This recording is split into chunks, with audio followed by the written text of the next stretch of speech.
las webinars, a las webinars que vamos a reiniciar por parte del despacho Sánchez Aguilar Esquer. De veras que es un gusto el tener a todos ustedes participando en este seminario. Le doy la más cordial bienvenida a todos ustedes. Y en un tema muy interesante, sobre todo en el que todos se preguntarán qué es la reforma fiscal, qué es lo que contiene el paquete económico, de qué estarán hablando, de qué nos van a hablar en Sánchez Aguilar Esquer en este webinar. Entonces, pues es muy importante tomar en consideración, pues, que si bien está anunciado así de manera específica que no hay reforma fiscal, pues sí se presentó un paquete económico el pasado 8 de septiembre, para lo cual, pues, espero que todas estas dudas, estas preguntas, estos cuestionamientos que se presenten, Reginaldo pueda, durante toda esta charla, poderlas aclarar y que de todos modos ustedes tienen la oportunidad de hacer preguntas, ¿no? Primeramente, pues vamos a dar las instrucciones, ¿no? De que si tienen una situación con el sonido, la presentación, que nos lo hagan saber. Pues como ustedes saben, normalmente llevamos a cabo estos webinars y damos una instrucción muy general, ¿no? De que recomendamos que todos estén, aunque así están las instrucciones dadas, ¿no? Todos van a estar con el micrófono apagado, pero si por alguna razón alguien lo tiene encendido, pues que lo pueda apagar. Si tienen algún problema ahí con la conexión, pues recomendamos que se apague el video, sobre todo por el tema del internet, y que puedan solamente estar escuchando. El expositor pues va a hacer la presentación.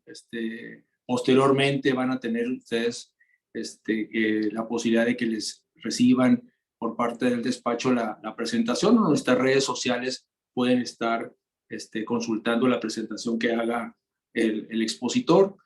Y también pues el tema de insistir en el tema del micrófono, de que si tienen problemas, pues que lo apaguen, ¿no? Para que lo puedan estar escuchando de manera clara la exposición.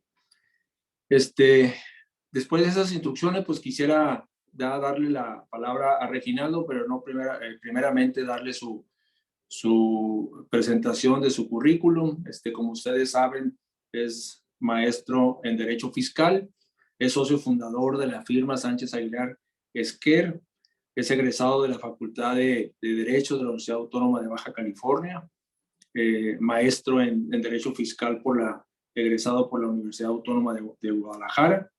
Actualmente es vicepresidente nacional del Estado de Derecho, Seguridad y Justicia de la Coparmex, desde noviembre de 2020 a la fecha. Cuenta pues con 34 años de experiencia profesional en la práctica fiscal. Así que pues qué mejor que dar inicio a esta charla, Reginaldo. Quedan en tus manos estos participantes. Gracias, Manuel. Agradezco mucho tu presentación y pues igualmente con el gusto de reactivar estos webinars que desde que empezó la pandemia nos dimos la tarea en SAI Compañía en generar esta alternativa de contacto con nuestros clientes, con nuestros amigos que nos siguen amablemente nuestros consejos, nuestras ideas, y que pues están pendientes de estas capacitaciones que estamos generando. Es un esfuerzo que toda la firma organiza con la participación de todos los elementos de la firma en meses subsecuentes. Y pues muy agradecido con que pues el número de personas que han seguido nuestros webinars se hayan mantenido en estos niveles de audiencia, lo que nos compromete desde luego mucho más a seguir trabajando intensamente con este esfuerzo importante, significativo que generamos en la firma. Pues bueno, dicho esto, Desde luego, reactivados una vez que ya pasó el verano, las vacaciones del verano y todo lo que se tenía que haber generado probablemente entre julio y en agosto, pues ya estamos en septiembre prácticamente cerrando este mes patrio. Prácticamente en el último tercio, cuarto del año que se va muy rápido y pues eso nos hace recordar lo rápido que es el tiempo y lo importante es que nos concentremos en las cosas que valen la pena porque el tiempo es un verdugo y si no nos damos el tiempo y la disposición para atender las cosas que son importantes, nos gana el tiempo.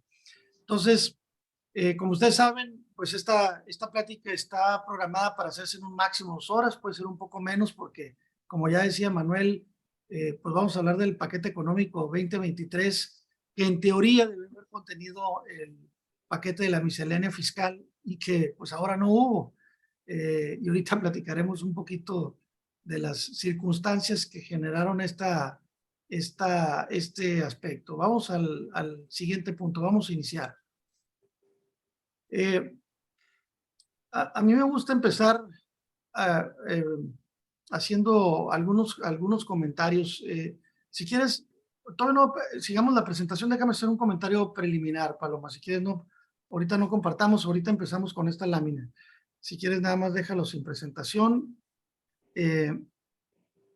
Y mencionarles que el entorno de esta reforma fiscal fue pues muy peculiar.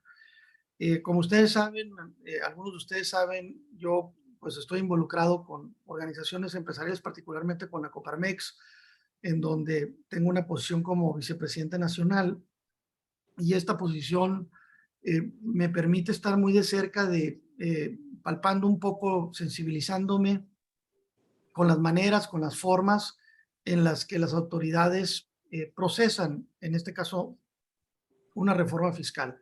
Ya hemos dicho antes, lo hemos mencionado, que desde luego esta administración federal tiene características diferenciadas sobre los protocolos tradicionales con los que se generaban cualquier proceso de reforma fiscal. ¿A qué me refiero? En el pasado era muy frecuente que antes de presentar el paquete económico, las autoridades hacendarias pues iban y platicaban con el sector empresarial, básicamente el Consejo Coordinador Empresarial y sus organismos que le integran, y compartían algunas de las ideas probables con las que se pudieran presentar la iniciativa de reforma fiscal. Y estas pues se ventilaban, se platicaban con el sector previamente a que se presentaran. Como ustedes saben, constitucionalmente la iniciativa de reforma fiscal o el paquete económico que incluye ley de ingresos, egresos y la reforma, el paquete de miscelánea fiscal, desde luego que por constitución se tiene que presentar el 8 de septiembre y por lo tanto, a más tardar, de acuerdo con la propia constitución, tiene que estar finalmente aprobado en la Cámara de Senadores a más tardar el 31 de octubre. El 9 de septiembre al 31 de octubre tiene que pasar el proceso en la Cámara de Diputados, en la Cámara de Senadores y finalmente, de acuerdo con la Constitución, concluido el 31 de octubre. Entonces, bueno, antes de este proceso de la presentación de la iniciativa públicamente, lo que se hace es un cabildeo previo, gestión que el propio gobierno hace con el sector empresarial, porque son los principalmente afectados, es el sector social al que se le aplica particularmente de manera más importante cualquier aspecto de modificación de la reforma fiscal. Y por lo tanto, pues vamos a decir que pues es alguien a que se le convoca a escuchar en estos procesos. Lo que hemos observado en esta administración federal, que ya tenemos pues 3 años de estar lidiando sus procesos internos, es que tiene la particularidad de ser muy hermética. Puedo decirles pues ahora sí conocimiento de causa que el primer año, quizá porque todavía están embalados con los procesos, sí nos dieron espacios. Yo tuve la oportunidad incluso de acudir algunas reuniones en Palacio Nacional con el secretario de Hacienda, el primero, con el que se platicó de estos temas, pero luego eso desapareció y en el segundo año fue muy hermético y en el tercer año, para este cuarto año, la verdad, prácticamente fue muy limitado el ejercicio de cercanía. Eh, Fue muy hermético, finalmente se empezó a manejar el tema de que no habría una reforma fiscal y pues era una situación que nos traía un poco inquietos porque como no se había dicho claramente el tema, había cierto nerviosismo alrededor del proceso y finalmente, efectivamente, no hubo una sola reforma, una sola modificación o nuevos condiciones legislativas o impositivas. eh, y únicamente este paquete económico se concentra en la ley de ingresos, que desde luego está la recaudación y el ejercicio del gasto. Eh, pero a veces incluso en una reforma como esta hay que leer entre líneas lo que está pasando porque eh, hay en el presupuesto de ingresos, en la ley de ingresos, algunas circunstancias que desde luego preocupan, que no se conocen si uno no las lee correctamente, no alcanza o podría alcanzar a entender por qué esas justificaciones o condiciones, por qué se están presentando las cosas de tal manera. Entonces, bueno, ahora sí, por favor, Paloma, si me ayudas con la presentación, porque además de este preámbulo al que me refería ahorita, que se refiere a las maneras en que esta administración maneja la gestión, el cabildeo con el sector empresarial, lo que es importante ahora entender cuáles son las premisas con las que se genera una reforma fiscal para la lógica de esta administración federal. Y yo quiero hacer un recuento de las que me han quedado claras, que muy seguramente ustedes han escuchado, pero creo que vale la pena reflexionar sobre estos temas. Primero que nada, el primero de los puntos es que el presidente siempre dijo en campaña y lo ha mantenido, entre comillas, y ahorita voy a explicar por qué, no es necesario que haya nuevos impuestos. Y ciertamente, pues esta administración ha mantenido esta circunstancia. No hemos tenido hasta el momento nuevos impuestos. Muy poco probable que pudiera ya presentarse antes del cierre de esta administración. Al final vamos a platicar un poco de esto. Pero en principio quiero recordarles todas estas cortinas de humo en las que muchos nos preocupamos, yo no tanto porque en algunos casos, como el caso famoso del impuesto a la herencia, eh, yo siempre había tenido de primera mano que no había intención de generar este impuesto, pero sí hubo, por eso yo muchas de las veces me negué a dar pláticas del impuesto sobre herencias porque me figuraba que por la información que teníamos que no iba a existir. Sin embargo, era un petate del muerto con el que traían bastante azorados esta administración durante mucho tiempo. Y ciertamente lo que pasa es que también se apartó esta administración de las lógicas anteriores, ¿no? Antes siempre lo decíamos, si un diputado de la fracción parlamentaria que corresponde al gobierno en turno presentaba una iniciativa, siempre suponíamos que venía autorizada por el Poder Ejecutivo. Por ejemplo, si con Felipe Calderón, un diputado del PAN, hubiera presentado una iniciativa, uno asume que pues ya tiene el beneplácito del Poder Ejecutivo, igual con Peña Nieto. Si un diputado del PRI está presentando una iniciativa, uno asumía que ya venía con el beneplácito del Poder Ejecutivo. Sin embargo, con esta administración federal no ha ocurrido así. Muchos diputados de Morena o de sus partidos aliados presentan iniciativas que no tienen la bendición del gobierno federal en turno. Entonces, no es una seguridad que un partido de la misma fracción parlamentaria vaya a ser finalmente eh, eh, exitosa para aprobación en el Congreso. Entonces, este tema de no nuevos impuestos, les decía que entre comillas es cierto, porque también nos tocó saber, y ustedes, pues ya todo el mundo los tocó sufrirlo, lo que ocurrió es que el gobierno federal, el Secretaría de Hacienda, lo que se le ocurrió hacer es que sin generar nuevos impuestos, con los mismos impuestos, grabar actividades que antes no estaban grabadas, ¿no? Y entonces ustedes recordarán con mucha claridad el caso de las plataformas digitales. No estaban sujetas a gravamen de impuesto al valor agregado hasta que se agregó toda esta reglamentación en materia del IVA, y entonces quedó claro, sobre todo plataformas digitales extranjeras, ¿no? Que desde el extranjero se hacían y que no pagaban, pero son operaciones hechas en México, pagadas en México, y que no pagaban, era una especie de limbo que finalmente se reguló.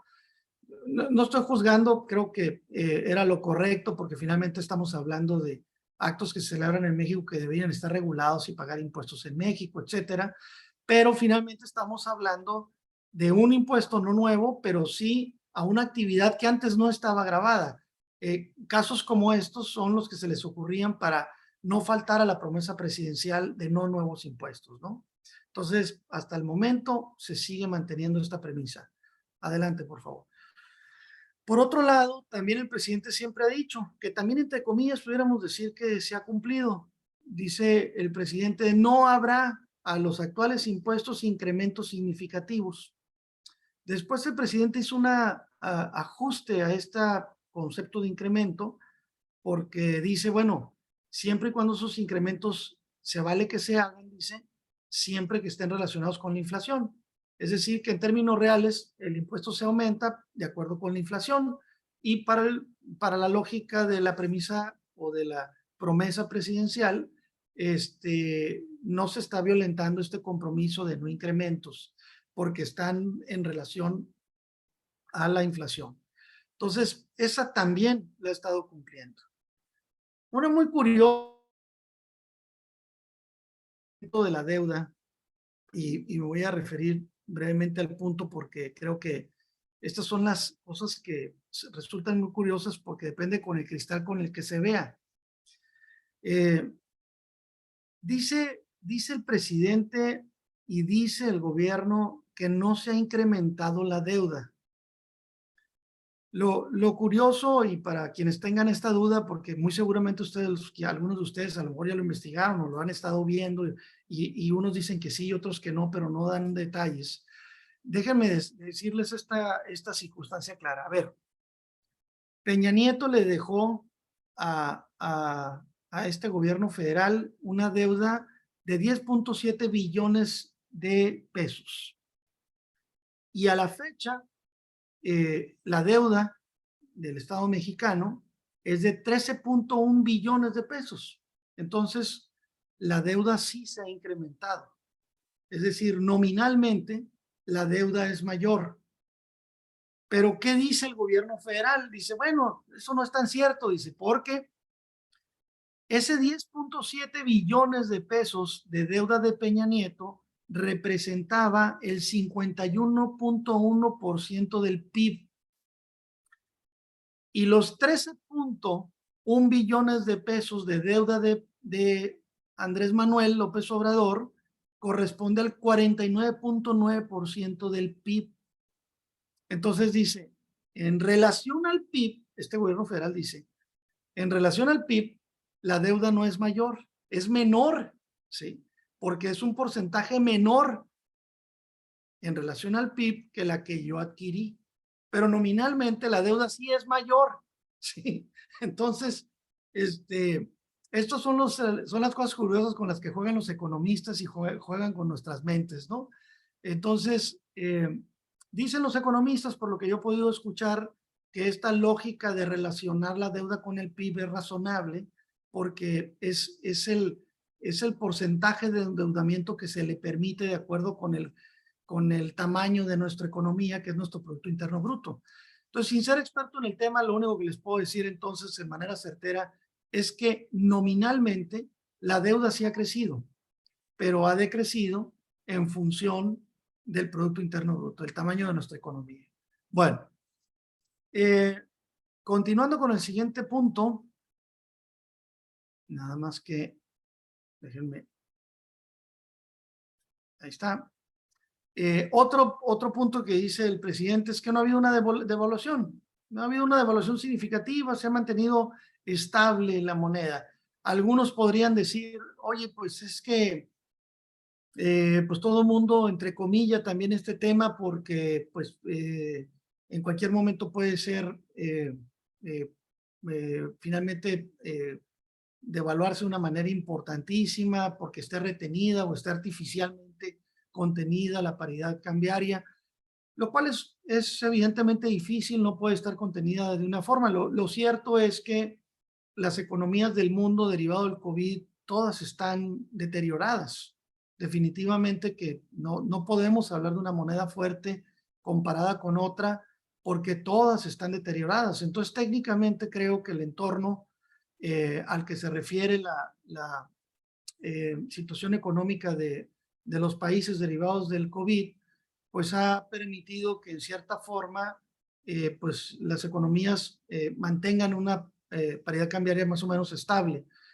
México tomó decisiones muy controversiales sobre la forma de atender desde la perspectiva económica, fiscal, hacendaria, cómo enfrentar el reto de toda la pérdida de empleo, todas las cierre de empresas que se generaron y finalmente, pues creo que es todavía muy temprano para saber con exactitud hasta dónde nos va a alcanzar estas decisiones, ¿no? Es muy probable que para el cierre de esta administración, principios de la otra, estas decisiones vayan a generar las consecuencias que quedarán más claras. Y otro elemento que hubiera sido muy interesante haberlo leído antes, pero ya para finales del año pasado nos empezamos a dar cuenta en el sector empresarial que había un ingrediente que siempre le preocupaba al presidente de la República, que era la inflación. Para él estas premisas de la no inflación o devaluación, no incremento de la deuda, eran así como aspectos básicos por los que se preocupa de una manera especial, ¿no? Tan es así, por ejemplo, que desde la perspectiva de la inflación, esta administración federal se concentró importantemente en subsidiar una muy buena parte de los incrementos que hubieran podido haberse generado a la gasolina. Le costó al país mucho dinero, le está costando al país mucho dinero que las gasolinas no se hubieran incrementado los precios, como por ejemplo ocurrió en Estados Unidos, en donde el gobierno federal no puso las manos y entonces dejó el libre valor de la gasolina, incluso pues derivado de la guerra con Ucrania, que provocó toda esta serie de limitaciones en el tema de los energéticos y particularmente con el tema del petróleo, etcétera, gasolinas. Y en el caso pues, de Estados Unidos dejaron liberado el precio altísimo. Tanto provocó el tema que el presidente hasta una vez les dijo que cuando quieran pueden venir a comprar gasolina a México, que es más barata que con ustedes, etcétera, ¿no? Pero al día de hoy ya eso se cambió, porque ya actualmente ahorita la gasolina en Estados Unidos es más barata que en México.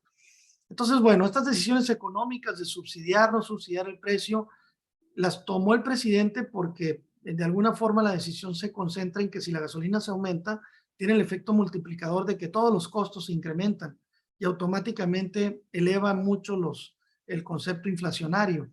Y como le afecta tanto el tema inflacionario, prefirió subsidiar la gasolina con tal de que no tuviera estos procesos. Pero eso también cuesta mucho dinero al gobierno federal y por lo tanto, pues los márgenes de maniobra de los temas siempre son pues una decisión complicada, milimétrica, y es imposible poder dar un diagnóstico muy claro de si esa decisión fue buena o mala tan cerquita, ¿no? Entonces, veremos con el tiempo que si esto fue una buena o mala decisión. En el caso de Estados Unidos, por ejemplo, la inflación se fue altísimo, pero ya también está bajando de manera importante, incluso está más baja que la mexicana. Parte de las cosas que decía el presidente, tenemos muy baja la inflación y pues bajos los precios de gasolina, ¿no? Pero bueno, estas premisas son muy importantes porque esto moldea la reforma fiscal. Y la reforma fiscal me refiero a la no reforma fiscal, porque si estas premisas se mantienen, entonces la lógica de una no reforma fiscal pues tendría que estar en la lógica de estas premisas, que pudiéramos de entrada poder pensar que pudieran o no tener alguna relación, pero algunas muy importantes creemos que no se van a cumplir y ahorita platicaremos un poco de esto por qué. Pero hay otros matices que son importantes para esta definición. Adelante, por favor. ¿A qué otros matices me refiero? Miren, yo creo que tengo claro que de acuerdo con la Constitución, la Secretaría de Hacienda y Crédito Público tiene una función muy clara. A la Secretaría de Hacienda le toca definir la política hacendaria de este país. Entre otras funciones, esa es muy clara. El secretario de Hacienda, la Secretaría de Hacienda, es quien tiene que cuáles van a ser los ingresos y en qué se va a gastar el dinero. Pero desde luego que no le toca a un ente distinto de la Secretaría de Hacienda definir la política hacendaria. Es responsabilidad de este funcionario. Pero este funcionario, ustedes recordarán, pues es el tercer secretario de Hacienda en 3 años. Ya van 4, pues entonces, vamos a decir, para el 4.º año, nunca había ocurrido en la historia reciente de México que hubieran 3 secretarios de Hacienda en un mismo sexenio. Y puede haber 4 por lo que ha venido ocurriendo, ¿verdad? Pero la circunstancia, pues es particularmente preocupante porque lo que creo que nos quedó ahora sí de primera mano claro es que el presidente dijo que el secretario de Hacienda no es quien tenía la mano para definir la política hacendaria de México. Quien tenía la mano, dijo el presidente, es la jefa del SAT. Pero el SAT no tiene la facultad para definir políticas hacendarias. Eso no le corresponde a esta organismo fiscal autónomo. Entonces, siguiente, si quieres, termina toda esta parte. Es lamentable que el secretario de Hacienda, quien debe definir la política, su jefe le diga, no, tú no. ¿Sabes qué? Yo sé que te toca a ti, constitucionalmente te toca a ti definir la política fiscal, la política hacendaria, pero no vas a hacer tú porque lo ha hecho muy bien la jefa del SAT y confío que ella lo va a hacer. Entonces tú no te preocupes de esa parte, nada más hacer el presupuesto de egresos, la otra parte la va a decidir la jefa del SAT. Y la jefa del SAT dice, no necesito reforma fiscal, con la que tengo puedo generar buenos ingresos para México y entonces pues yo soy la que digo que no. Entonces el secretario de Hacienda, porque lo supimos de buena fuente también, sí tenía el propósito de estimular la economía a través de algún estímulo específico, algún beneficio económico específico para la generación de inversión, para el desarrollo de la economía, pues resulta que pues no es él el que la define porque el presidente dijo que sería alguien más. Y eso es muy triste. Pues yo, honestamente, pues no sé cómo, por eso no aguantan los secretarios de Hacienda. Yo creo que por eso no aguantó el primero, no aguantó el segundo, y pues no sé cómo está aguantando. A le tocó casi entrando para, la reforma fiscal del 22, casi no tuvo tiempo de hacer algo. Quien estuvo más en el tema, pues fue el subsecretario Llorio, pero iba entrando, pero ahorita que ya tiene más tiempo en esto, pues a mí me da mucha tristeza, pues ahora sí que ser florero en el corredor, ¿no? Y que alguien más tenga las decisiones de ese tipo. Por otro lado, pues el gasto que se define para este tema es exclusivamente, concentradamente en los programas sociales emblemáticos de esta administración y las obras emblemáticas también de esta administración. Pues entiéndase el aeropuerto, la refinería, la, el Tren Maya, que son básicamente vamos a decir, las obras de administración. Siguiente, por favor. Pero ahora hablemos de quien sí toma las decisiones, la jefa del SAT. pues ella es la mandona, ella es la que dice que sí, que no, pues como en todas las casas de todos los mexicanos, la señora es la que dice qué es lo que, en lo que se tiene que ganar dinero y gastarlo.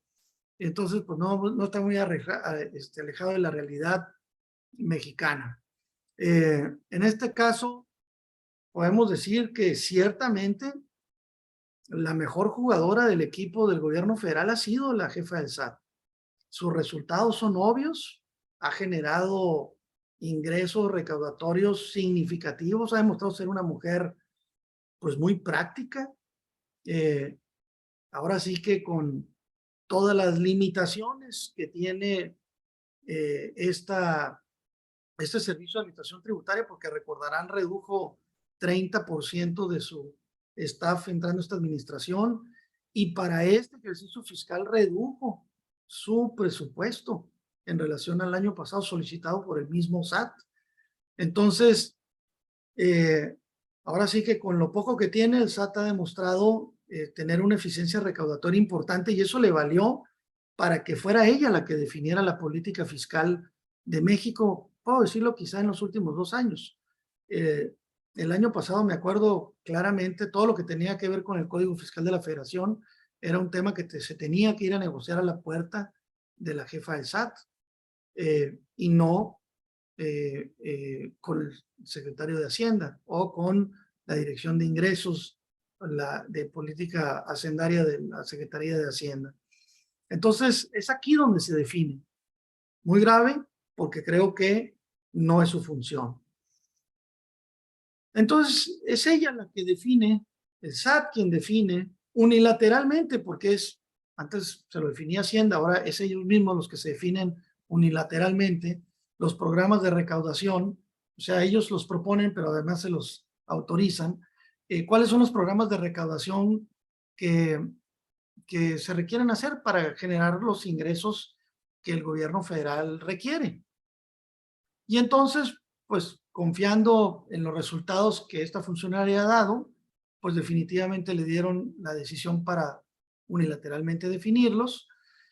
Y como les digo, ha sido pues muy práctica porque, vamos a decir, se ha concentrado particularmente en 2 cosas: grandes contribuyentes y automatizar los sistemas de fiscalización.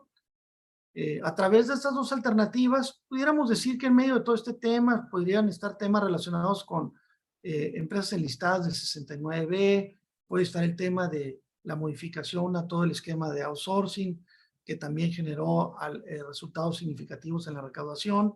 Entonces, estas decisiones han venido dándole a la jefa del SAT la idea que ahora sostiene en este paquete económico 2023 de que no se requiere una reforma fiscal para mantener el nivel de recaudación de impuestos que han venido generando, y que este mensaje de no reforma fiscal es un buen mensaje para el sector empresarial, un buen mensaje para los inversionistas extranjeros, porque habla de reglas que no son cambiadas a capricho, que no son modificadas por ocurrencias repentinas, y que pues esta estabilidad de la legislación, aunque en este caso pues pudiéramos decir que ha sido temporal, de 2 años, podemos decir que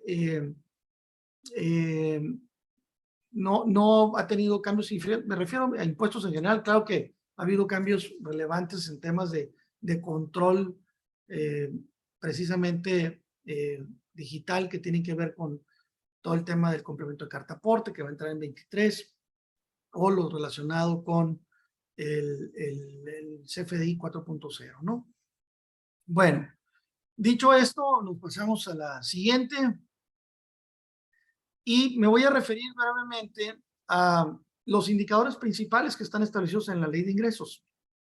Miren, aquí hay cosas con lo que la mayoría del sistema financiero, especialistas, han determinado. Esto es una estimación del gobierno federal de los principales indicadores que se relacionan de manera muy importante con nuestra economía, se estarían generando durante el año 2023.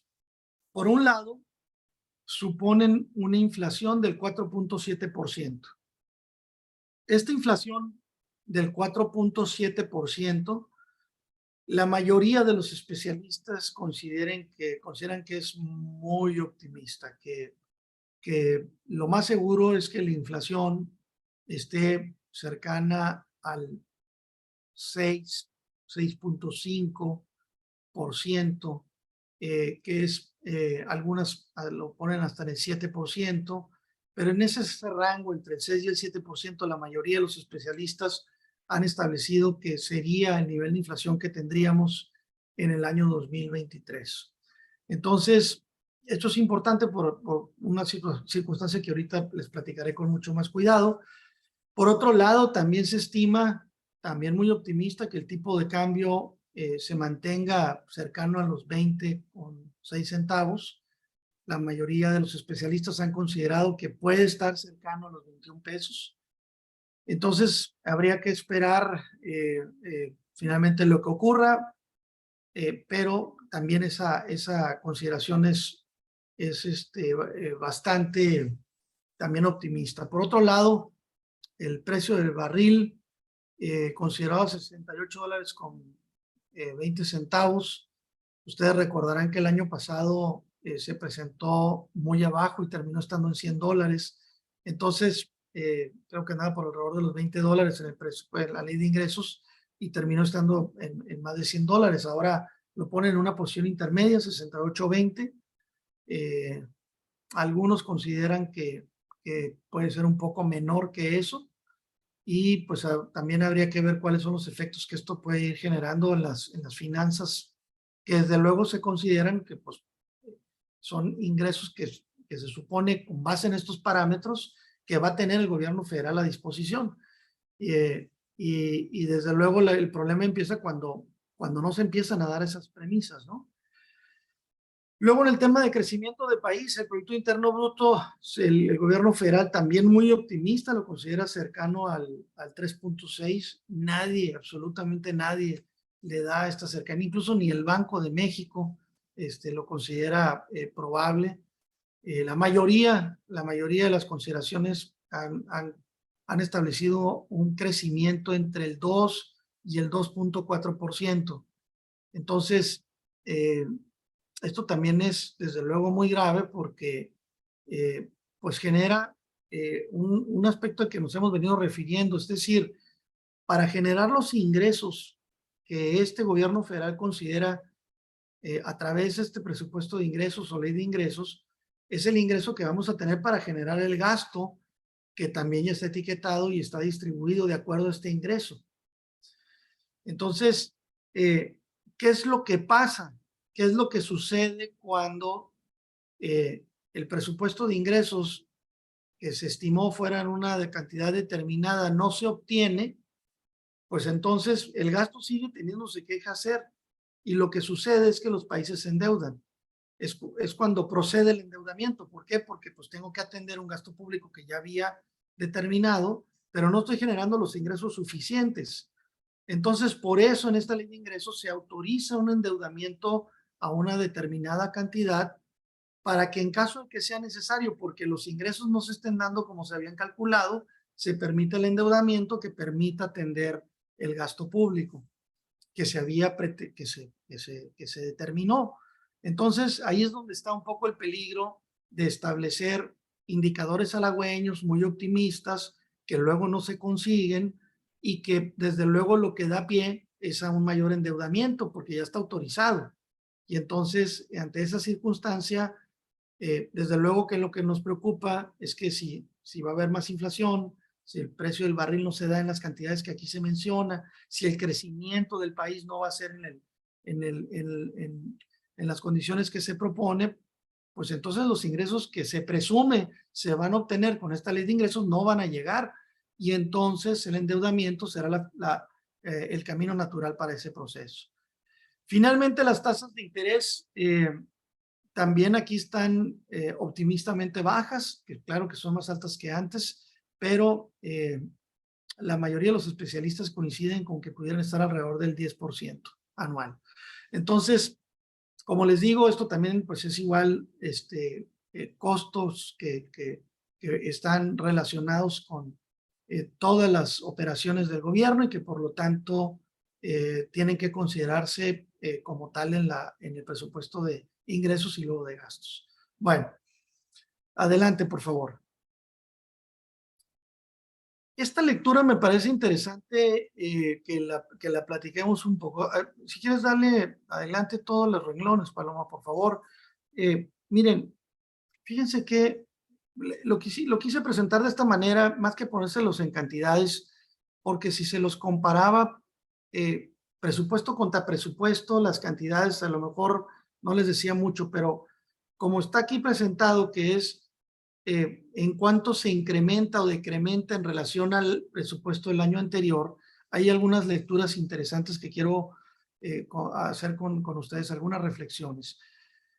Los ingresos presupuestarios, pues sí, no crecen mucho en relación con el año pasado. La inflación, pues sí, es razonable que crezcan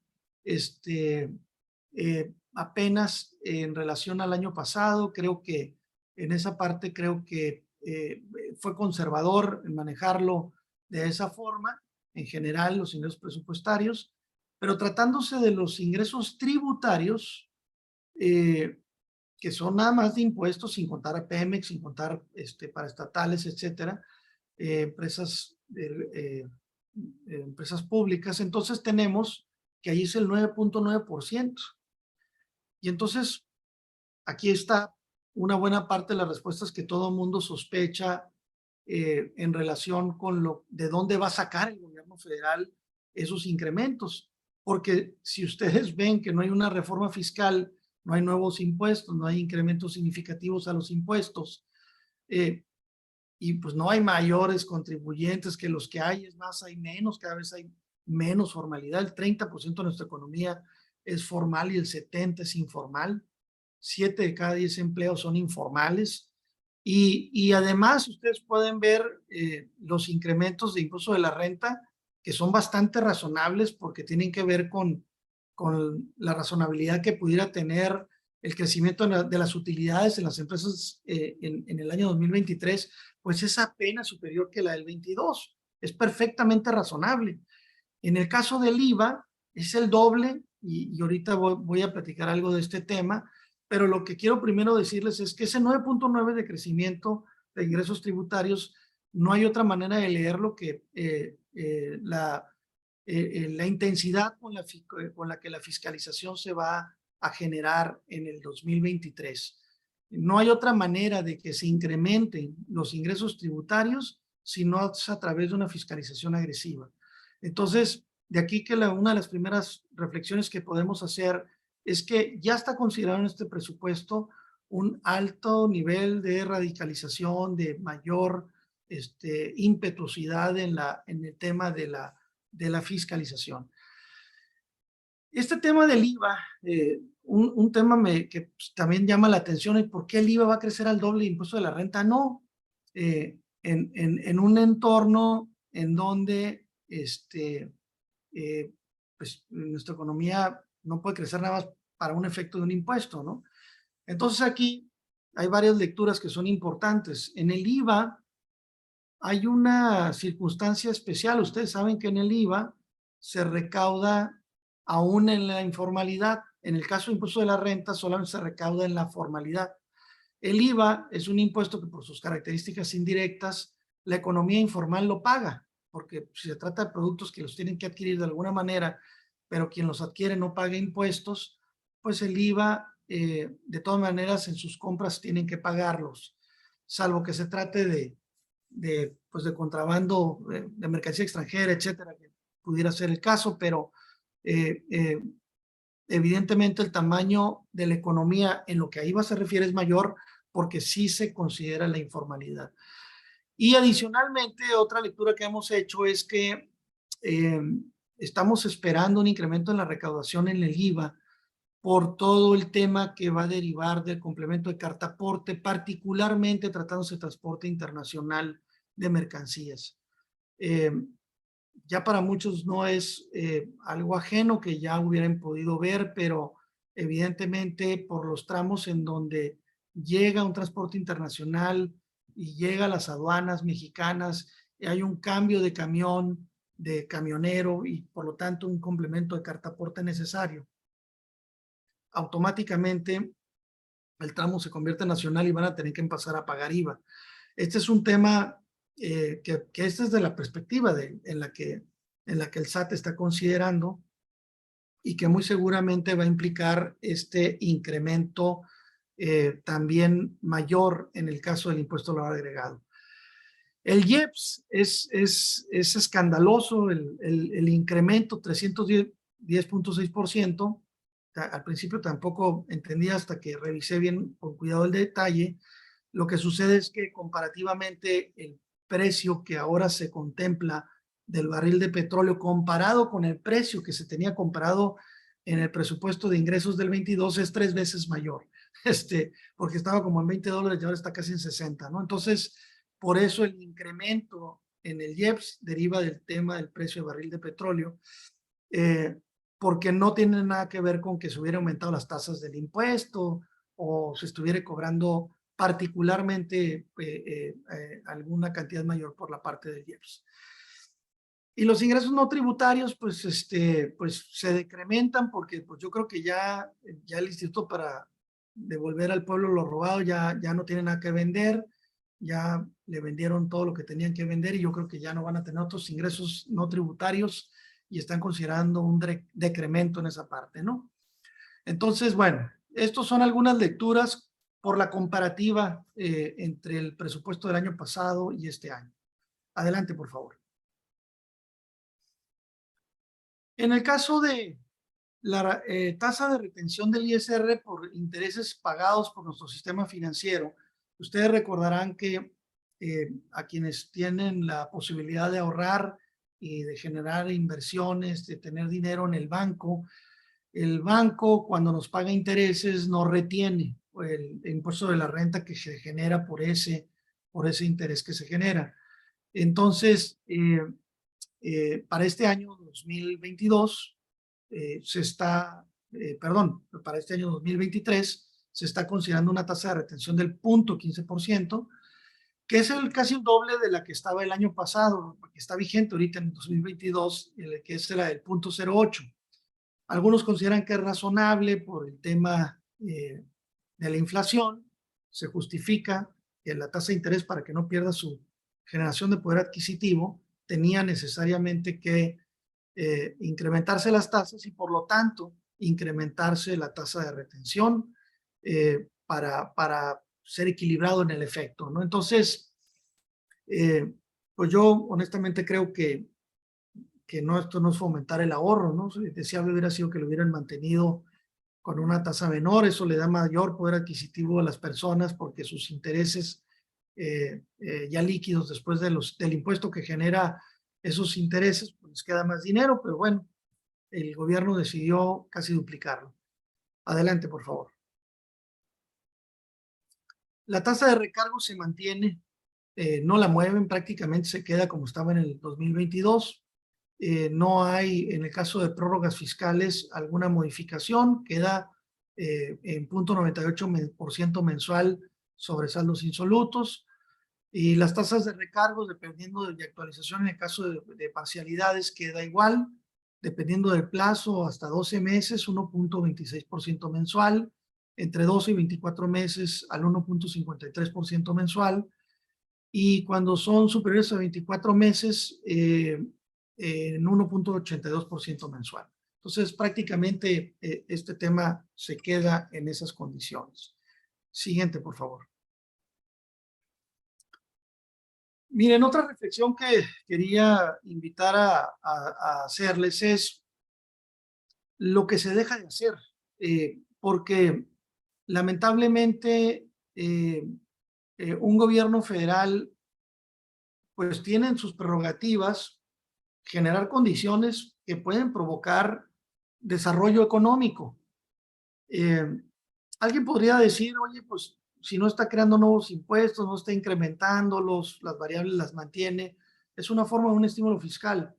El problema es que algunos otros países hicieron lo mismo y sí generaron algunos estímulos fiscales que aliviaron las cargas de las empresas. Si quieres, manténla un poquito todavía, no te las bajes todavía, déjalas todavía pendientes, para quieres regrésalas ahí. Entonces, básicamente, estos estímulos fiscales, les decía que conforme a lo que ocurrió con el COVID, yo siempre he puesto un poco este ejemplo, creo que me permite ejemplificar lo que considero implica no haber hecho nada. Siempre me refiero a esta persona que viene caminando por una banqueta, que se tropieza con una piedra llamada COVID y pues se va de boca y no pone ni las manos. ¿Por qué? Porque no hace nada para defenderse de la caída. Simplemente se tropieza con esta piedra y pues se va de boca hacia el concreto directamente. Entonces, como no estoy poniendo ni las manos, lo más seguro es que me golpee de tal forma en la cabeza que quizá no me pueda ni levantar, me haga un hematoma que me impida levantarme, o quizá el golpe me permita levantarme medio mareado y medio, vamos a decir, despacio, o que pues ese golpe no me permita levantarme. Entonces, eso es lo que está ocurriendo con nosotros en México. México nos tropezamos con la piedra COVID, nos fuimos de boca y el gobierno no está poniendo ni las manos para aliviar el golpe contundente que recibió nuestra economía por estas circunstancias especiales, que desde luego no son problema ni culpa de este gobierno federal, pero lo que sí es culpa es no tomar decisiones correctas, no tomar las decisiones razonables que se pudieron haber tomado, como por ejemplo en algunos otros países. Ahora sí, para no similares con las de las cruces, algunos otros países generaron estímulos para el empleo nuevo.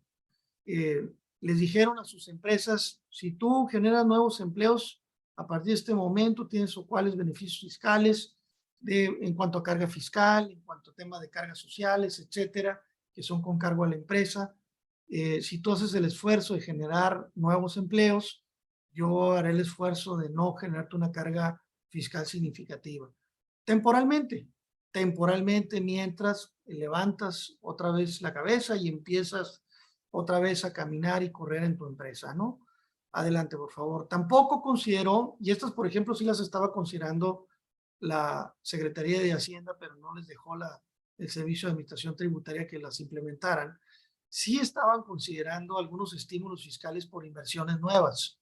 Sí fueron valorados por la Secretaría de Hacienda, pero la respuesta del SAT fue que no se generaran estos estímulos por inversiones, con lo cual creemos que también es un desacierto, porque desde luego que hubiera estimulado la economía, que las empresas pudieran arriesgarse a hacer inversiones significativas por la ventaja fiscal que esto pudiera generar, por lo menos en el primer año de inversión, haciendo una deducción inmediata, por ejemplo, con algún castigo de la deducibilidad del total de la inversión.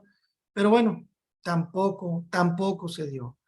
Otra más, en algunos países, dado el grave problema que generó en los restaurantes, por ejemplo, se reactivaron las deducciones de consumos en restaurantes en un porcentaje. En algunos países, en Latinoamérica, en Europa, se consideró deducir el 50% del consumo en restaurantes como deducibles para estimular reactivación de los restaurantes, de las empresas restauranteras. Pues lamentablemente aquí en México dijimos que no. Y luego en algunos países se dieron la posibilidad para aliviar, para el caso de aquellas empresas que tuvieran una afectación importante derivada del proceso del COVID, que se permitiera un diferimiento en el pago de los impuestos y aportaciones de seguridad social a cargo de la empresa. Incluso en México, cuando se dio el tema de la influenza, hubo algunos diferimientos que se dieron en materia de seguridad social. Ya teníamos estímulos que se habían generado en algunos momentos pasados. En casi todos los países de la OCDE, por ejemplo, fue un común denominador. No se trata de ningún perdón, no se trata de ninguna exención, se trata de un diferimiento, simplemente prorrogar, simplemente diferir el pago de los impuestos, pero ni tampoco eso se dio. Pero ¿cuáles dos sí mantuvo el gobierno federal? Pues el de los combustibles, ya les dije por qué.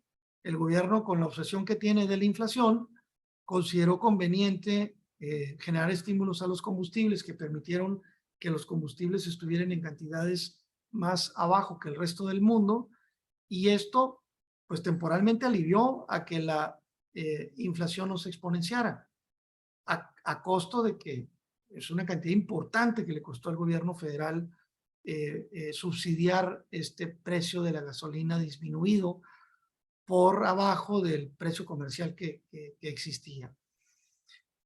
Y desde luego hay que también reconocer que un estímulo que se ha mantenido y que ya se dijo se va a mantener toda esta administración federal, pues es el que corresponde al impuesto de la renta del 30 al 20% para personas morales y del 16 al 8% en impuesto al valor agregado para contribuyentes en franja y región fronteriza norte y sur, que habrá que mencionar que la del sur, pues la verdad es que no es ni significativo, no es la misma actividad económica en la frontera sur que en la frontera norte.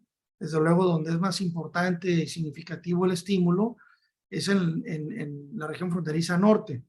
Y esa, desde luego, se ha mantenido. Creo que es también de reconocerse que a pesar de las circunstancias en las que se presentó el COVID, que hubieran podido haber, vamos a decir,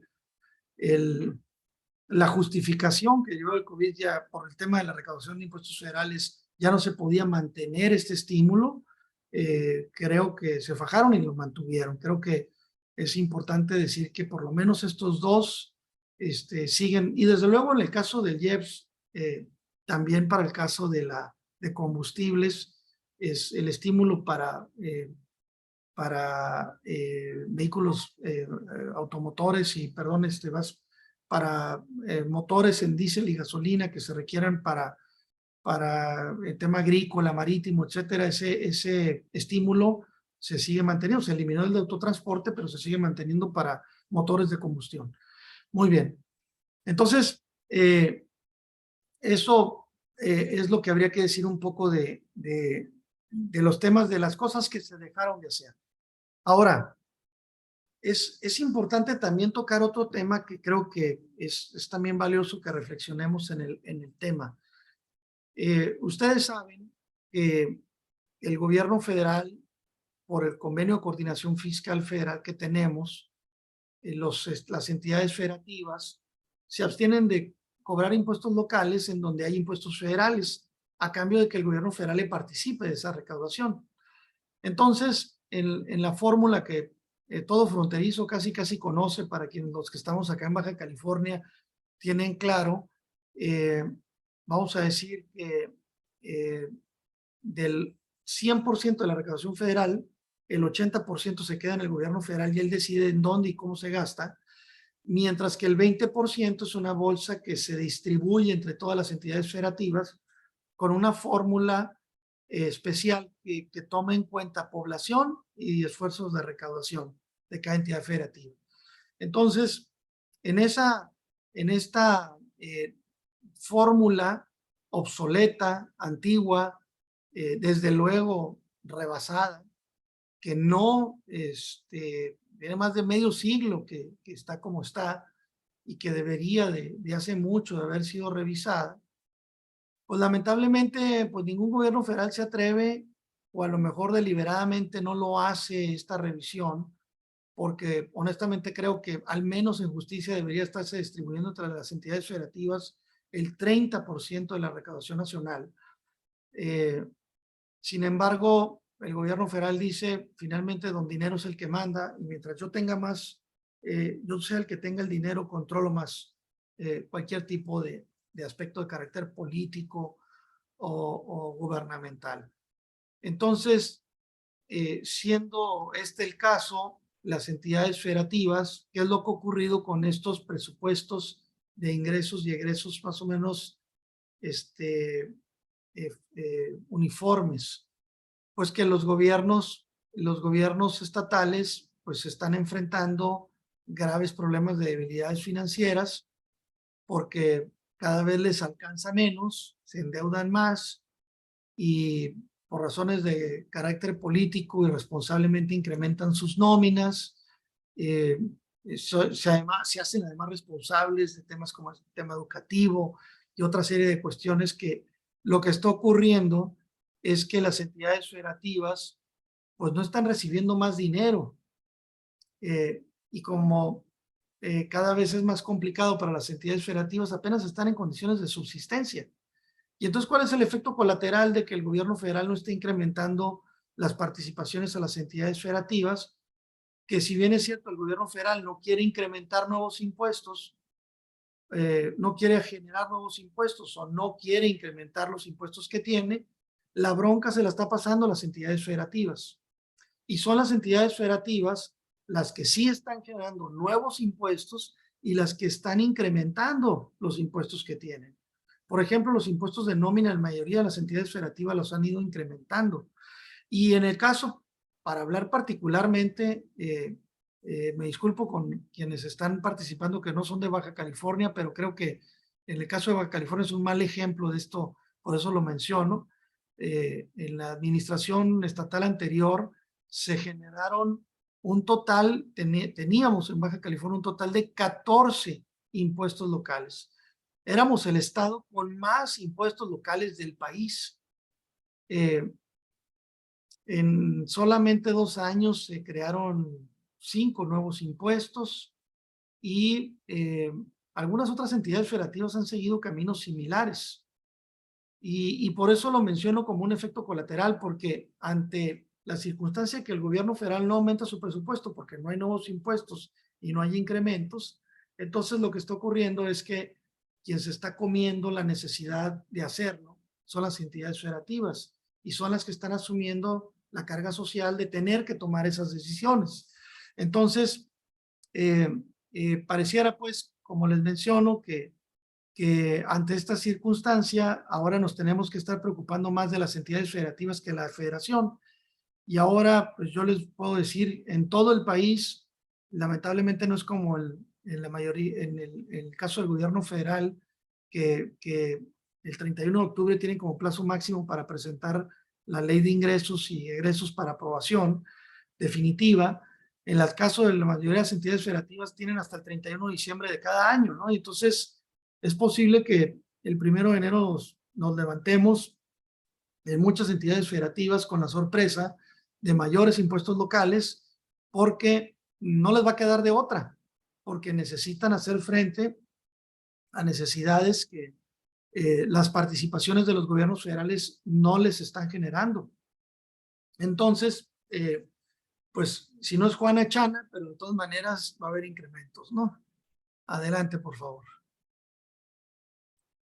Aquí también quiero hacerles algunas reflexiones en relación con este presupuesto de ingresos y de egresos, porque tienen que ver un poco con esta lógica que les menciono con las que a veces se presentan los números, como lo veíamos en el caso de la deuda, que sí son más, la deuda es mayor en términos nominales, pero menor en relación al Producto Interno Bruto. Así pasa un poquito con el tema de los ingresos, ¿no?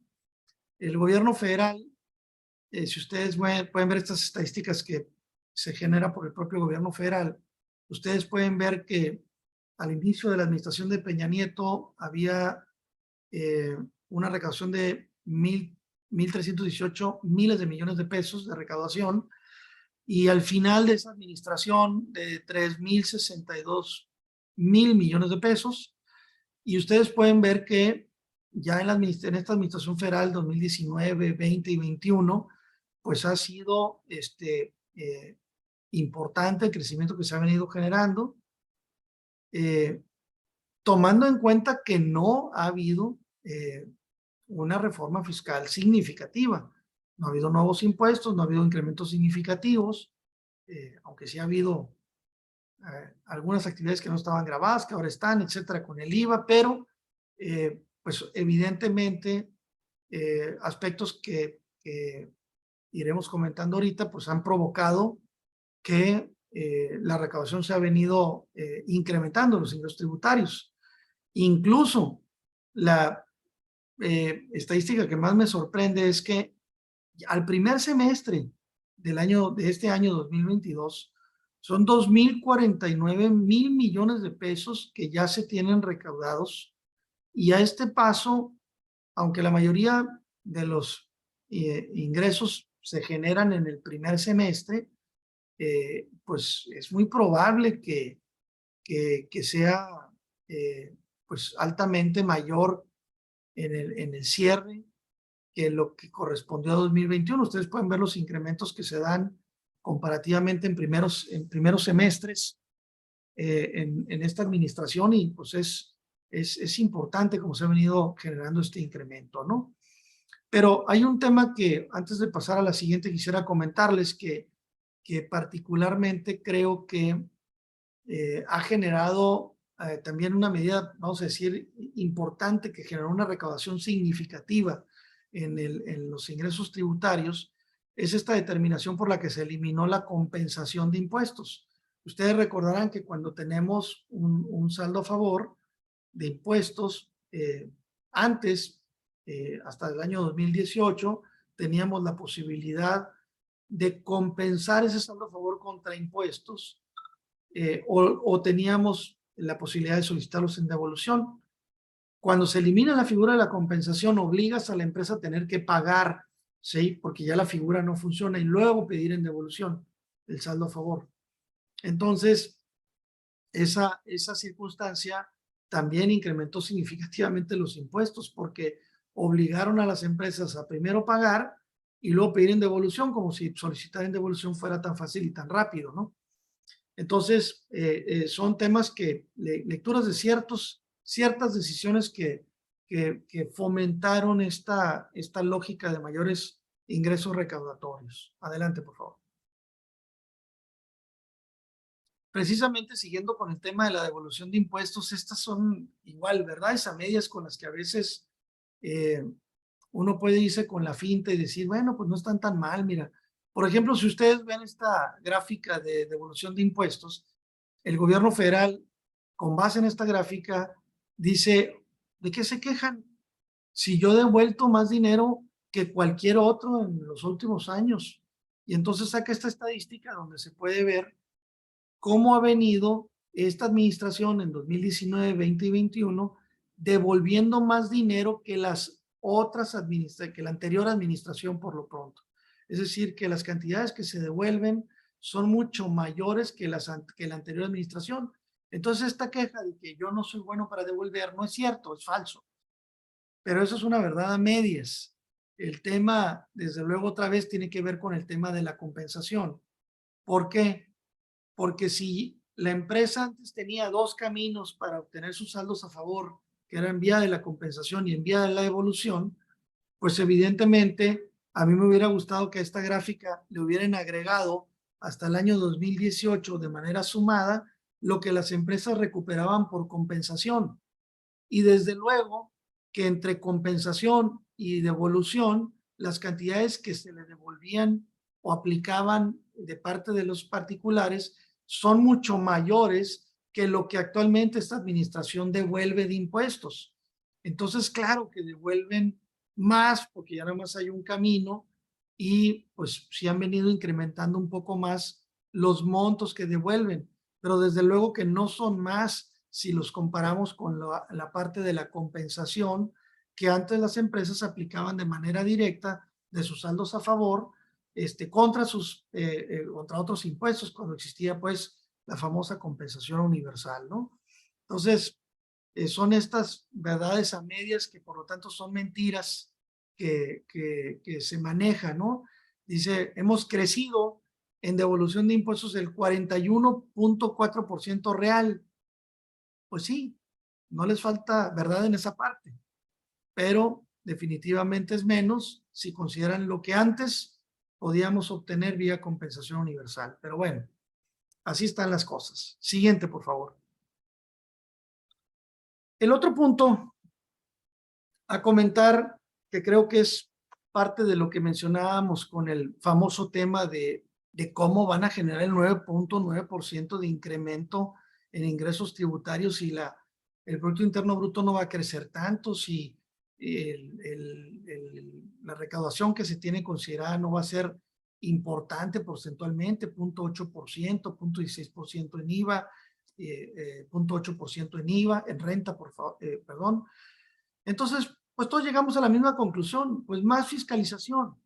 Pero esta autoridad siempre ha tenido, el SAT, siempre ha tenido un criterio de eficiencia, por decirlo de alguna manera.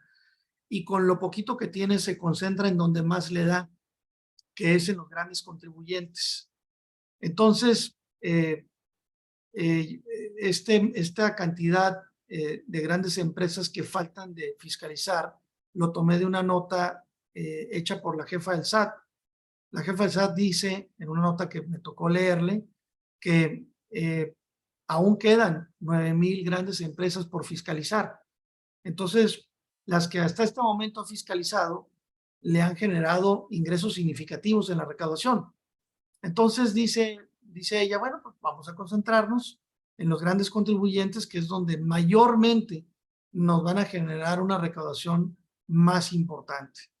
Y entonces, pues aquí es donde pues todo se convierte de repente en algo peligroso, sobre todo para los grandes despachos de asesoría, a los que siempre se refiere la jefa del SAT como auspiciadores de evasión fiscal y que asesoran inadecuadamente a las empresas, particularmente a las grandes empresas, para no pagar los impuestos que les corresponde, etcétera, etcétera. Desde luego que son muy lamentables declaraciones y que, pues, definitivamente, pero es claro que la flecha está direccionada de manera muy importante a grandes contribuyentes.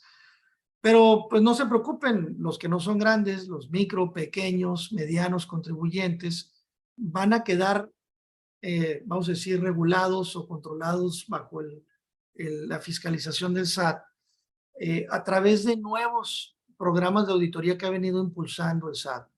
Particularmente me quiero referir primero a las revisiones automatizadas, porque ahora ya es el parámetro de las nuevas auditorías. Ya las auditorías, revisiones de escritorio y visitas domiciliarias directas en el domicilio son tan pocas y vamos a decir, tan poco frecuentes, que prácticamente como un denominador son estas auditorías que le llaman profundas, vigilancias profundas a través del Zoom. Desde luego que a través de los procedimientos automatizados, con los cruces de información, el SAT puede identificar alguna anomalía que provoca que a través de estos procedimientos informales pueda ser fiscalizado de una manera digitalizada de parte del SAT, que les des algunas explicaciones, envíos de escritos. Y si finalmente no, ante la determinación informal que pueda hacer el SAT de una cantidad, de alguna anormalidad o observación, si la empresa no la acepta, pues eventualmente podría provocar ahora sí un acto de fiscalización formal. Habría que ver cuándo le toca, porque tiene muy poquitos auditores, muy poquitas personas. Personal se ha disminuido significativamente y por lo tanto, pues creemos que no va a ser fácil para la autoridad hacer auditorías, pero le ha funcionado muy bien hacerlas por estos procedimientos digitales, vía plataformas digitales como Zoom, que les permite hacer estas revisiones sin salir de las oficinas, en la comodidad de poder amenazar digitalmente con cancelar sellos digitales, en fin, tomar acciones que la verdad pues no corresponden, porque no se está atendiendo la fiscalización, y si eventualmente hay una fiscalización directa, no por no estar de acuerdo con la autoridad proceden las cancelaciones. Desde luego el derecho de defensa de las empresas está siempre vigente, y poder no estar de acuerdo con los criterios de autoridad implica la posibilidad de defenderse en tribunales. Pero bueno, le funciona a la autoridad actividad la mecánica. Los otros temas que hemos estado viendo como una actividad relativamente frecuente es ahora lo que ustedes recordarán que en el penúltimo año de la administración de Peña Nieto, en el 2017, se dio un decreto que le llamábamos de repatriación de capitales a través de una mecánica que permitía para los ingresos derivados por inversiones en el extranjero, es decir, la ganancia cambiaria y los intereses que se generan, que muchas de las veces mexicanos que tienen inversiones en el extranjero no declaraban en México, se les permitía pagar el 8% y regularizar esos ingresos no declarados acá en México. Sin embargo, eso generó algunas contradicciones porque algunos entendían que pagando el 8% yo me podía traer los fondos desde Estados Unidos, ingresos no declarados, y pagando el 8% ya se limpiaban. Siempre y cuando no vinieran, pues desde la perspectiva fiscal, vinieran de actividades ilícitas, ¿no? Entonces, como esos procedimientos, muchos de ellos, la verdad, no se llevaron de la manera más adecuada, ahora el fisco los está revisando. Y pues son cantidades significativas, importantes, y está habiendo una presión importante de parte de las autoridades en este sentido. Habría que revisar cada caso y desde luego, pues, analizar la posibilidad en su caso de una defensa, pero en términos muy generales es un programa que ahorita se está desarrollando por parte de las autoridades y algo que se planea hacer de manera muy importante, aunque ya también la jefa del SAT ha apuntado algunas diferencias con la nueva mecánica con la que ahora se llevan las aduanas, que como ustedes saben también están militarizadas, y ante esta militarización de las aduanas y el control que ahora no es del SAT, sino de un órgano fiscal autónomo que es esta nueva agencia aduanal mexicana, Agencia Aduanal de México. Desde luego que en la mezcla también de fiscalización, la jefa del SAT ha venido diciendo que la informalidad la va a combatir a través del combate de los grandes informales. Es decir, que desde la perspectiva de la jefa del SAT, si bien es cierto, hay muchos informales pequeñitos que hay en todas partes, en todos los centros de las ciudades de todas las ciudades de México, la realidad es de que, y algunos en locales formales, ¿no? Pero el tema es que su concentración, dice, va a ser en los grandes informales, en esos que hacen contrabando de mercancía documentada o no documentada, que luego inundan el mercado mexicano con esos productos. Es decir, que es probable que vaya a ser mucho del énfasis en el que vaya a estar la autoridad fiscal. Siguiente, por favor. Otra manera de fortalecer la recaudación es mantener esta lógica de combatir el proceso de fiscalización de empresas enlistadas. Aquellas empresas que por diferentes razones se agregan en la lista del 69B, que constantemente se están agregando en la lista del 69B y que automáticamente pues provocan la búsqueda del SAT, se identifica y llegan estas famosas auditorías profundas, que en realidad no son profundas y son digitales y son informales, pero que pues generan esta circunstancia de identificación y de preocupación de parte de las empresas, porque en algunos casos, habiendo excesos, las autoridades, independientemente de que no tenga la culpa quien contrató un proveedor que después pudo haber generado circunstancias que hubieran hecho que la autoridad lo hubiera considerado para la lista del 69, pero que se tratan de operaciones que en el pasado pudieron haber sido reales, el fisco pues a veces, sin tomar en cuenta esas circunstancias, pues realiza procedimientos arbitrarios como cancelación de sellos digitales que tendrían que ser atendidos, ¿no?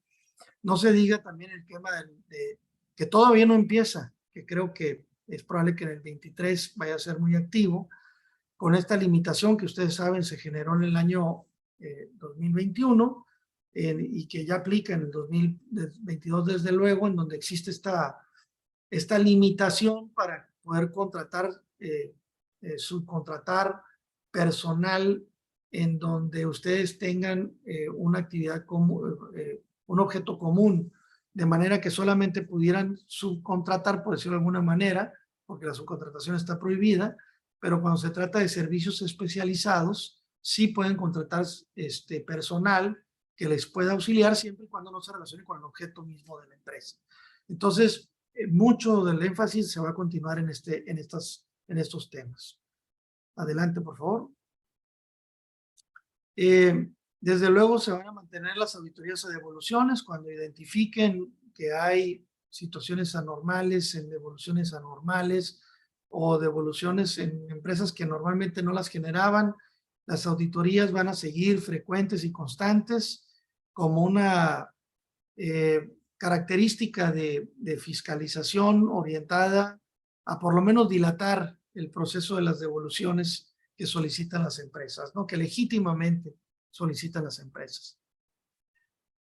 Y finalmente se dice que el SAT va a hacer un énfasis también más importante al seguimiento de juicios, es decir, que ya el año pasado iniciaron un proceso de mayor vigilancia, los procesos de mejor eficiencia en el manejo de los juicios, particularmente los grandes. Es decir, otra vez, partiendo de un principio de eficiencia, el SAT se está concentrando en los grandes créditos, en las grandes cantidades, y es donde le está metiendo toda la carne al asador y sus mejores elementos los está mandando a litigar esos grandes asuntos, ¿no? De manera que si se concentra con lo poco que tiene, donde le genera mayor valor y le ha generado mayor valor, ese énfasis lo va a seguir manteniendo, concentrándose en los grandes juicios, en donde hay créditos significativos y que puede haber ventajas mayores para la propia autoridad. Entonces, hasta ahí es como la propia autoridad ha dicho que va a generar mayor recaudación a través de estos procesos, a través de estos elementos. Adelante, por favor. Y aquí pueden ustedes ver cómo ha sido la recaudación de grandes contribuyentes sin considerar a Pemex y cómo pueden ver ustedes que los grandes contribuyentes han venido pagando más. Desde luego que no podemos creer que son más grandes contribuyentes, siguen siendo los mismos o a lo mejor unos pocos más, pero que no pudieran generar estos ingresos tan significativos. Como ustedes pueden ver, están en la parte sombreada oscura los ingresos tributarios de grandes contribuyentes y en la parte más clara está lo que corresponde a retenciones de sueldos y salarios y también retenciones de IVA. Y ustedes pueden ver que pues, ha crecido significativamente en el 2022, evidentemente con motivo de la reforma de outsourcing, le ha representado mayores ingresos por retención de sueldos, ha ingresado más por este concepto, pero también ha ingresado más por concepto de ingresos tributarios de los grandes contribuyentes, lo que quiere decir que grandes contribuyentes están pagando más per se, que no necesariamente derivan de actos de fiscalización, porque estos son la recaudación de grandes contribuyentes independientemente de que deriven o no de actos de fiscalización. Si viéramos los incrementos derivados de puro fiscalización, verían que es mucho más significativo, pero aquí lo que quiero destacar es que evidentemente la focalización de parte de esta administración en grandes contribuyentes es donde le ha venido dando el mayor rédito. Adelante, por favor. Bien, simplemente para concluir con algunas pocas reflexiones que antes de poderme ir a las preguntas y respuestas que en su caso se pudieran hacer de los diferentes temas comentados. Primero quisiera decirles que haciéndole al mago, al adivinador, pudiera pensar con base en elementos razonables que si bien para el 2023 no hubo reforma fiscal,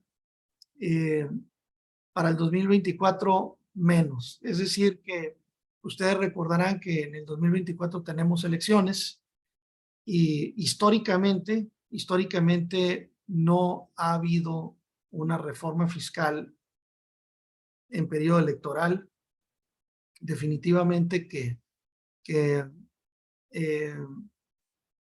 aun y cuando esta administración federal ha tenido procesos diferentes y ha tomado, vamos a decir, las lecturas no son necesariamente iguales que en otras administraciones. Ahora sí que creo que en esta mecánica, si no lo hizo antes, no veo por qué tendría que hacerlo en un año electoral. Y por lo tanto creo que muy seguramente en el 2024 no habrá una reforma significativa, es decir, en el 2023 para el 2024 no tendríamos una reforma fiscal significativa. Y siguiente, por favor, en el 2025 tampoco. ¿Por qué en el 2025 tampoco? Porque la reforma del 2025 la presenta esta administración federal a la administración federal entrante. Y en la práctica siempre se le deja, vamos a decir, un presupuesto en control y ningún presidente hace un aumento, acepta que va saliendo porque sería contra su carga, vamos a decir, de su periodo de su administración, de haberse mantenido, vamos a decir, sin incrementos, nuevos impuestos, etcétera, lo haga en el último año, que lo manche, vamos a decir, en relación a sus promesas. Es muy poco probable que eso vaya a ocurrir. Entonces, las expectativas de reformas fiscales para los próximos 2 años, a mi juicio, no van a ser importantes, muy probablemente sean igual que en este caso, que no haya miscelánea fiscal, es decir, que no haya circunstancias especiales en este sentido. Quizá algunas en el Código Fiscal de la Federación. Pero para 2026, ahí sí, digan que lo dije yo, desde ahorita se las canto, en el 2026 agárrense las manos. Por decir que se agarren de algo, porque la verdad es que lo que viene para 2026, a mi juicio, no va a ser nada agradable. Todo lo que se dejó de hacer en 6 años va a ocurrir en 2026.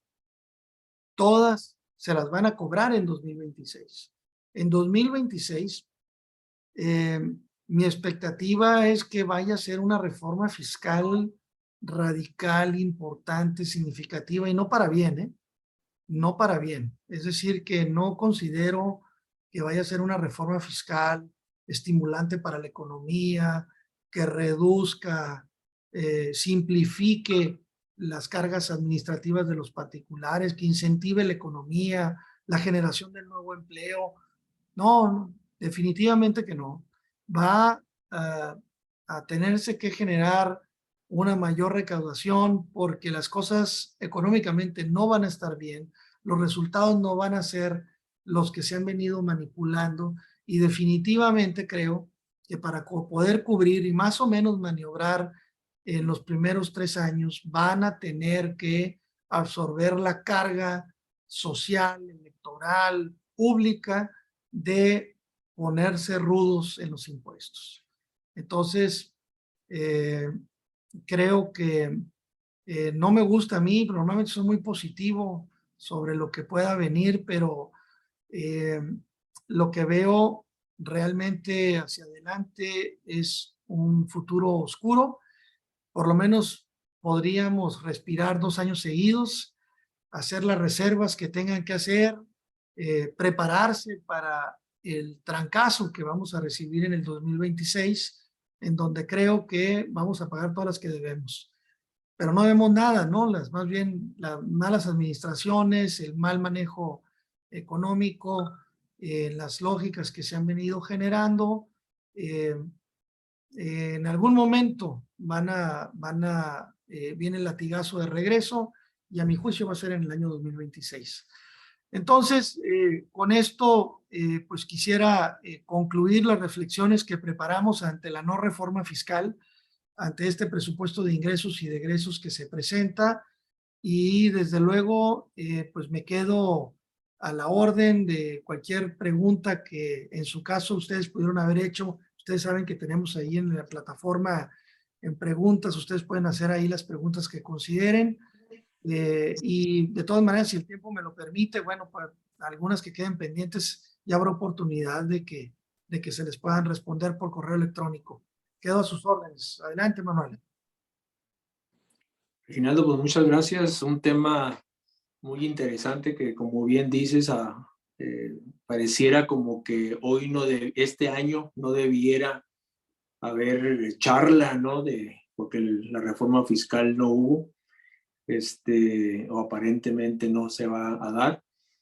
Pero sin embargo, pues el paquete económico muy interesante presentado, una explicación y sobre todo por la facilidad que tienes el contacto que tienes con las autoridades y con los empresarios, pues permiten dar un aspecto mucho más completo, ¿no? De la situación que vamos a enfrentarnos en el próximo año. Así que muchas gracias ahí por toda la presentación y comentarte que hay primero, compartir, están solicitándonos o recordándonos que compartamos la grabación, como les comentaba al inicio, en nuestras redes sociales van a tener disponible la grabación del webinar del día de hoy y también si tenemos algún correo en especial que nos envíen, también lo podamos compartir directamente a su correo.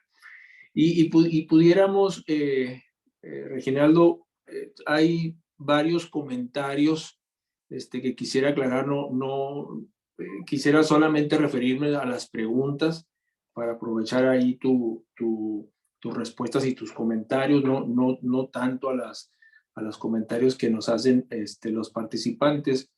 Mira, el primero de ellos dice, el gobierno gasta mal y sin transparencia. ¿Qué recomiendas? ¿Qué es lo que nos recomiendas que se puede hacer para poder, como ciudadano, poder hacer algo al respecto? Bueno, hay muchos esfuerzos que tienen que ver con defensas de ciertos aspectos que tengan que ver con las acciones de gobierno. Desde luego, yo como abogado, vamos a decir que normalmente recurro a las instituciones, la forma en la que normalmente, pues yo diría que son los canales que nuestras instituciones permiten para poder enfrentar determinaciones o acciones de gobiernos con las que no estemos de acuerdo. Pues a algunos les gusta ir a marchar, a algunos les gusta ir a romper ventanas, lastimar monumentos, etcétera. Yo siempre he creído que los canales institucionales que tenemos son los que nos permiten exponer nuestros puntos de vista y defender nuestros intereses o nuestras creencias con las instancias legales que nos permiten esos caminos. Y por lo tanto creo que definitivamente que siempre estará, que el Poder Judicial actualmente está bajo un asedio importante de parte de otro poder, en el caso concreto del Poder Ejecutivo, hacia el Poder Judicial, que es muy lamentable esta presión que particularmente se ejerce sobre ciertos jueces, magistrados que pudieran emitir fallos contrarios a los intereses del gobierno federal o del Poder Ejecutivo, que automáticamente lo ven como pues un arreglo del poder económico que favorece la posibilidad de resoluciones que les favorezcan.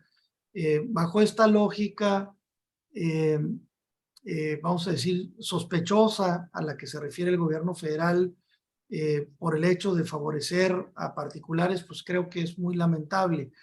Pero en concreto, Manuel, pues creo que, vamos a decir, las vías judiciales, el amparo, las acciones constitucionales que se puedan promover contra las diversas acciones de gobierno que pudieran verse afectados, pues es el camino que creo que como sociedad nos toca. Claro que igualmente puede ser la manifestación y otro tipo de ejercicios, pero por mi instrucción yo creo que me quedaría con la vía judicial como el mejor camino para prevalecer la razón conforme los elementos legales que se tengan para ello, ¿no? Muy bien, gracias, Reginaldo. Hay preguntas muy concretas. Por ejemplo, dice que en el 2017 todavía se puede determinar por parte de la autoridad vía auditoría un crédito. específicamente 2017, Perdón, que sí hay posibilidad de que todavía puedan determinar un crédito fiscal vía auditoría en el ejercicio 2017, del ejercicio 2017. Sí, sí, claro, sí, yo me imagino se refiere al periodo de caducidad para el ejercicio de las facultades de fiscalización, que como ustedes saben son 5 años contados a partir de la presentación de la declaración anual normal o complementarias que hubiera presentado un contribuyente, de manera que si hablamos del ejercicio 2016, que se presenta en marzo, en el caso de una persona morada en 2017, 18, 19, 20, 21, 22, a marzo de 2022, 2016 es el que está fuera, ya no puede ser fiscalizado. Pero en el caso de 2017, todavía tiene de aquí a marzo de 2023 para ser fiscalizado. Entonces, ese 2017 que le preocupa a quien hizo la pregunta, todavía tiene que prender unas velitas de aquí a marzo de 2023 para que no lo fiscalicen. Si no le cayó, el fisco ya la hizo. Fíjate que también preguntan que cuando hablas de grandes créditos, ¿de qué cantidad más o menos te refieres? Dice, y pone específicamente, ¿de más de 50 millones de pesos? En el caso de los créditos fiscales que se consideran grandes, básicamente son aquellos juicios que se ventilan por cuantía ante la Sala Superior del Tribunal Federal de Justicia Administrativa. Y efectivamente, bueno, la Sala Superior como ustedes saben, los juicios se promueven ante los tribunales fiscales, como los conocemos, tribunales fiscales regionales, y pueden atraerse por dos razones a la Sala Superior, por cuantía o por la importancia del asunto. Entonces, los créditos cuantiosos en donde no necesariamente todos los cuantiosos son de atracción de parte de la Sala Superior, pero sí puede ser un elemento que pueda ser en consideración cuando rebasan efectivamente de 50 millones de pesos, la Sala Superior puede determinar esa atracción por cuantía o simplemente dejarla en la competencia de las salas regionales. Entonces, eso es tratándose de grandes créditos, no de grandes contribuyentes, de grandes créditos para efectos de litigio, ¿no? Ok, gracias. Sí, dice una pregunta en materia de IVA. Dice que, como sabes, están bien complicadas solicitar las devoluciones de IVA y que la autoridad te devuelva. ¿Qué tanto está, dice, qué tanto está devolviendo verdaderamente impuesto al valor agregado de las solicitudes que hacen los contribuyentes? Bueno, ahí está la estadística, esa que les presenté. Ustedes pueden ver en esa estadística que el gobierno federal está mencionando, cosa que pues, no debo creer que le falta que falta la verdad, es decir, que se ha incrementado la recaudación, perdón, el monto de devoluciones que se generan a favor por parte del SAT de los contribuyentes en un 41.4% real en relación a otras administraciones federales. Es decir, que está devolviendo más dinero que lo que devolvían otras administraciones. Ya les explicaba este fenómeno que genera esta confusión porque pues, ya no tenemos la compensación y por lo tanto realmente está devolviendo menos. Nada más que solamente lo hace por un solo camino, que es la devolución de los saldos a favor porque se elimina la compensación y solamente regresa por devolución. Si sumáramos los dos conceptos, se está devolviendo menos, ¿sí? Porque la mayoría de los contribuyentes, cuando todavía existía la compensación, más de 3/4 partes, la recuperación de saldos a favor se hacía vía compensación, porque la mayoría de los contribuyentes decía, si le pido una devolución me audita y entonces es más difícil y entonces empezaba el calvario de las auditorías. Entonces siempre se iban, la gran mayoría que podían, por vía de la compensación de saldos a favor, contra impuestos retenidos, etcétera, de sueldos y demás, cosa que ya no se puede hacer. Entonces, el punto es que la fiscalización, ahora con las devoluciones, pues se dio de manera natural. Empezaron a generarse por el solo camino de la devolución, la recuperación de los saldos a favor, Y el fisco, como requisito casi automático, si era la primera vez, no eras una empresa que constantemente solicita saldos a favor, te mandaba a auditar, te manda a auditar. Todavía si sigues generando, de repente haces una inversión importante, tienes un saldo a favor y pides la devolución, automáticamente vas a ser fiscalizado. Y eso, pues, pues implica la revisión de tus proveedores, que no haya simulados, etcétera. Y pues esta complejidad que se genera sobre este proceso de criterios con el que la autoridad hace estas revisiones. Y pues definitivamente pues es un calvario, es una problemática y pues, pero no, hay que enfrentarla porque no hay otro camino. Nosotros también en la firma tenemos algunos juicios que se generan porque el fisco te niega la devolución de cantidades que en teoría la autoridad tiene derecho, la empresa tiene derecho a recuperar, y ante la negativa de la autoridad formalmente pues se promueve en juicio. No, eh, debo dejar de mencionar que son quizá los juicios más complicados, los que se refieren a procesos de devolución. Normalmente son los juicios más largos y más complicados. Pero hay una situación bien interesante. Cuando logras ganarlos, el monto que te paga de intereses el fisco por regresarte esas cantidades es importante, es significativo. De broma y en serio, algunos clientes nos han dicho, oye, pues cuando quiera el SAT le vuelvo a prestar porque me paga muy bien el dinero que no me devolvió cuando deriva de un proceso de juicio. Los intereses con actualización que tiene que regresar la autoridad son importantes. Tan es así que generó una reforma para toparlos en 5 años.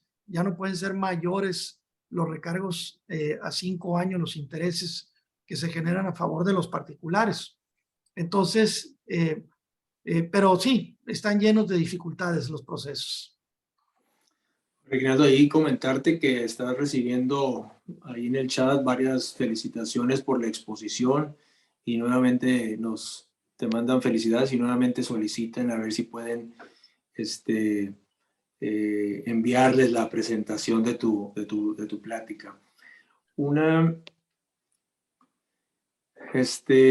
Unas últimas preguntas que están llegando, a ver qué opinión tienes. Dice, ¿cuál planteamiento fiscal, se refiere a fiscal, nos convendría más? ¿Darle continuidad a las políticas actuales o darle la oportunidad a la oposición en el siguiente sexenio? Lo que pasa es que creo que las oportunidades que se pudieron haber tomado, lamentablemente con la lógica de esta administración que se concentra mucho en los programas sociales, que se dan a diestra y siniestra, incluso personas que no lo requieren, con una lógica más, a mi juicio, electoral que económico, que se maneja un poco esta lógica de que los programas le han dado mayor poder adquisitivo a la población, que ha permitido que la economía se dinamice. Es la lógica con la que se fundamenta esta abundancia aplicada del presupuesto en programas sociales.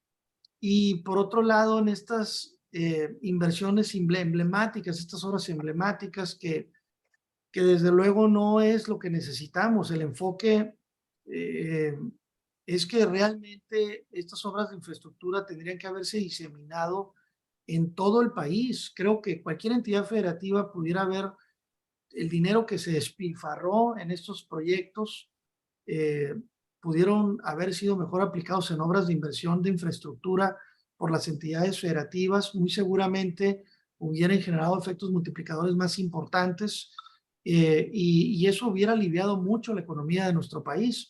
Pero cuando se concentran en 3 entidades federativas, en 3 obras determinadas, pues las inversiones, pues que además no van a tener ninguna rentabilidad, pues dicho por muchos, el tema de las refinerías, el tema del aeropuerto, el tema del Tren Maya, eh, eh, pudieran tener sus buenos y malas circunstancias, pero la realidad es que no van a generar ninguna ventaja a nuestra economía, y sin embargo ha habido pues concentración en esa parte. Entonces, si los programas sociales se concentran en la gente que realmente lo necesita, si las inversiones se distribuyen entre las entidades federativas para que se apliquen de una manera más correcta, si se mejora la participación hacia las entidades federativas de los impuestos federales coordinados a un 30%, creo que nos estaría yendo mejor con presupuestos como los que tenemos.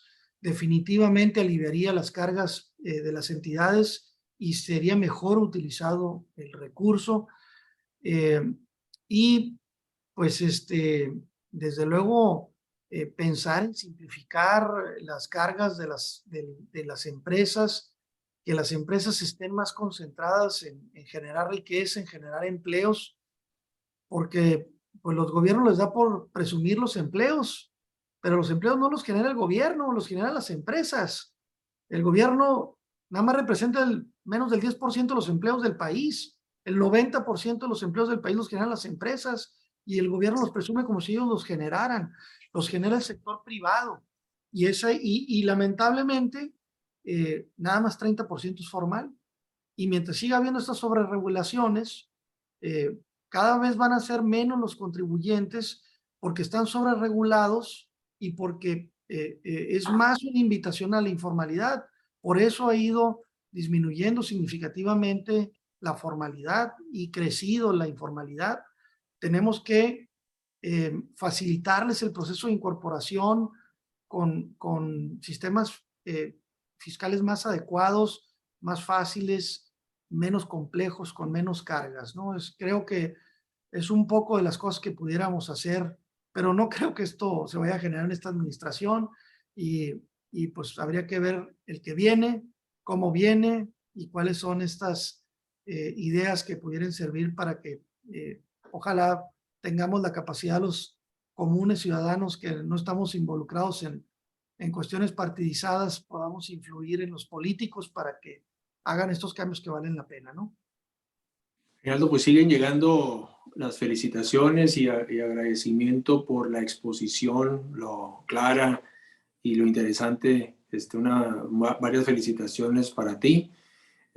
No sé si quieres dar un último mensaje. Son las preguntas que llegaron, ya para dar por concluida el webinar. Gracias, Manuel. Pues simplemente mencionarles que pues es importante que todos sigamos haciendo el esfuerzo que es necesario para que nuestro país siga funcionando. México necesita personas, profesionistas, ciudadanos, pues comprometidos con el cumplimiento de sus obligaciones, desde luego las que corresponden a sus obligaciones fiscales. Tenemos que ayudar a que esto funcione, hacer lo necesario para que se pueda convencer a los políticos de hacer los cambios responsables, los cambios serios que se requieren. La política económica, la política fiscal no debe ser rehén de las circunstancias electorales. Necesitamos dejar de involucrar una cosa con la otra porque esta es una parte muy seria como para dejarla en manos de los políticos.